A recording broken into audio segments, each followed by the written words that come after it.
अस्सलाम वालेकुम, welcome back YouTube family. कैसे हैं आप सब। आज हम अपने किचन में बनाएंगे बहुत ही मज़े का वनीला स्पंज केक, जिसके लिए सबसे पहले मैंने लिए हैं 3 एग्स।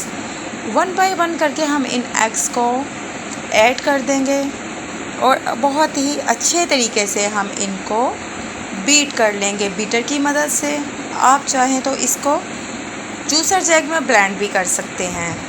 बहुत ही मज़े का, बहुत ही अच्छा और बहुत ही टेस्टी माशाल्लाह हमारा केक रेडी होगा। आपने वीडियो को स्टार्ट टू एंड ज़रूर वॉच करना है, स्किप बिल्कुल नहीं करना। एग्स हमारे अच्छे तरीके से बीट हो गए हैं। अब हम इसमें हाफ़ कप लेंगे चीनी का।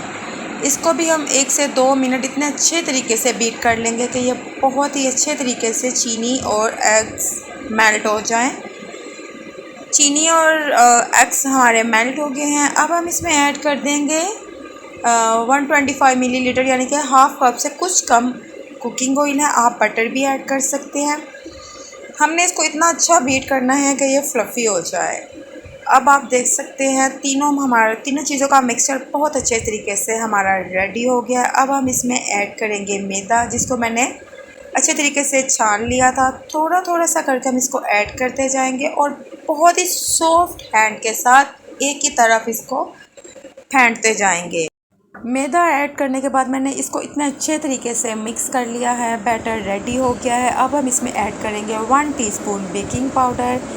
बेकिंग पाउडर ऐड करने के बाद हम बैटर को इसके अंदर अच्छे तरीके से मिक्स कर लेंगे। व्यूअर्स, अगर आप चैनल पर नए हैं तो वीडियो को प्लीज़ सब्सक्राइब, लाइक, शेयर कीजिएगा। बेल आइकॉन के बटन को ज़रूर प्रेस कीजिएगा।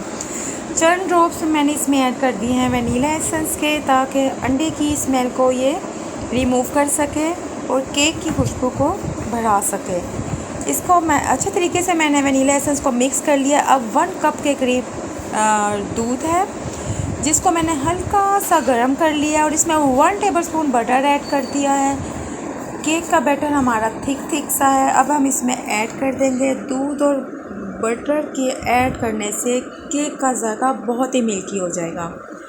आप देख सकते हैं इसको बहुत अच्छे तरीके से मैंने मिक्स किया है और इसका बहुत ही सॉफ्ट सा बैटर रेडी हो गया है। अब हम इस बैटर को मोल के अंदर मैदा और ऑयल से ग्रीस करने के बाद ऐड कर देंगे और इसको हम बिल्कुल लाइट लो फ्लेम पर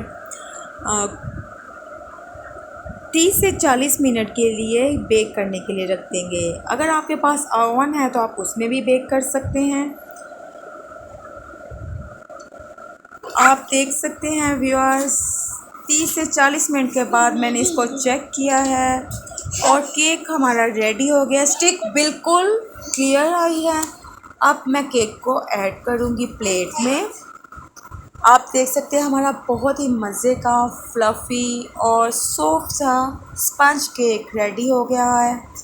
आप इसको शाम की चाय के साथ एंजॉय करें और रेसिपी को ज़रूर लाइक करें, सब्सक्राइब करें, शेयर करें।